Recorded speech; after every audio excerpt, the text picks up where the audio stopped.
Shonen is possibly one of the most popular forms of anime in the past, however long we've had it. Naruto, One Piece, Hunter x Hunter, Black Clover, these are just some of the few examples of shonen, but one of the most popular in recent years is My Hero Academia. Since its anime airing in 2015, we've seen its popularity go from cosplays to fan groups to even podcasts or talk shows talking about it. Not so long after would have followed the popular anime treatment of getting a movie. 3 movies in fact, as of this year, and that's what we're going to be talking to you about today on this episode of Full Stop Reviews.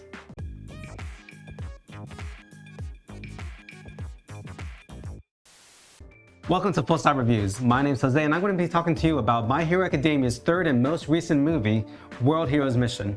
World Heroes Mission takes Deku, Bakugo, and Todoroki into Otheon, where a cult known as Humorize is based at.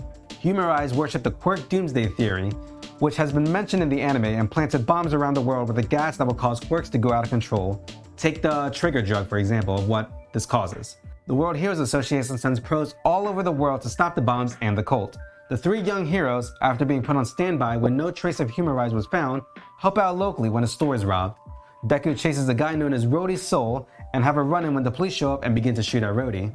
Deku saves Rhody, but gets targeted by a Robin Hood archer lady who is working with Humorize. Shortly after they escape, Deku is listed as a wanted criminal for mass murder, and him and Rhody try to escape while Bakugo and Todoroki figure out what's going on. So to start off, I really enjoyed this movie. From something as small as seeing the heroes from both 1A and 1B work alongside the agencies and tracking the bombs, to Deku basically going plus ultra, but that part is a spoiler so I won't go into that. Seeing the 3 have an even better control of their quirks and getting along fairly well, especially if you're Bakugo, gives a bit of a feeling like they're progressing really well with not just becoming heroes, but in life in general. The main new characters that highlight the movie are Rhody's soul, a very small-time criminal doing sketchy jobs to support his siblings, and Flect, the leader of Humorize. To give a brief and not too spoiler-filled backstory of them, Rhody and his family got shunned when his dad was discovered to be working for Humorize, which is why he can only do shady jobs, and Flect despises his quirks for keeping him out of touch with those in his life. One of the main points about the movie that I like is bringing the quirk Doomsday Theory into a bit of a spotlight. It's the major reason Humorize exists and what makes their plan to kill as many people with quirks as possible feel very evil.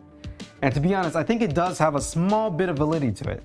The forming of the group, not going the way they do it. Like the very first scene with the bomb going off and all the quirks going as insane as they can be was almost horrifying to see, and I can't imagine all the pros' quirks going insane. The other big props I want to give to the movie are the fights Deku, Bakugo, and Todoroki get in. Like I said earlier, it really shows how much they've grown. It was exciting to watch and see just how far they would go to beat the enemy.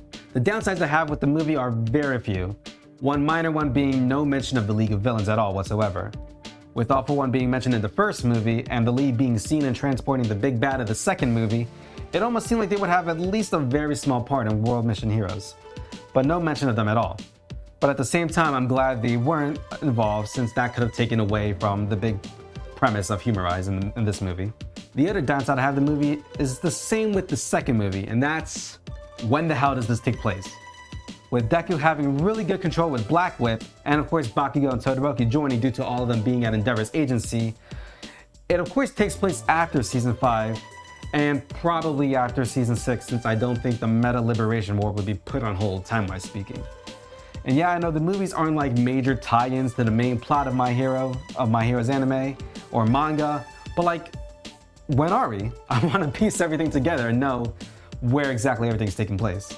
Regardless of all that, because of the downsides of the movie being relatively minor, my verdict for World Heroes Mission is going to be a green light. This provides a great story for some of the beloved characters in the My Hero universe, and a really nice look at how the heroes advance to becoming pro-heroes. In my opinion, this movie is an equal to its predecessors and is a must watch for even the average My Hero fan. And with that, thanks for watching. If you want more My Hero stuff, we covered a bit of Season 5 on Too Fast 2 Movie, but also check it out if you want to hear Ben and Abraham covering their rewatch of Attack on Titan before the final part of Season 4. Be sure to check that out as well as everything else we offer here on the channel. Like and subscribe if you enjoy it. Thanks for tuning in, and remember, it's Full Stop Reviews. We covered a bit of Season 5 on Too Fast 2 Movie, but also check it out. I knew you were gonna laugh at that. I knew you were gonna laugh at that. I wanted to include that though, so it's fine. That was perfectly fine. There's the outro.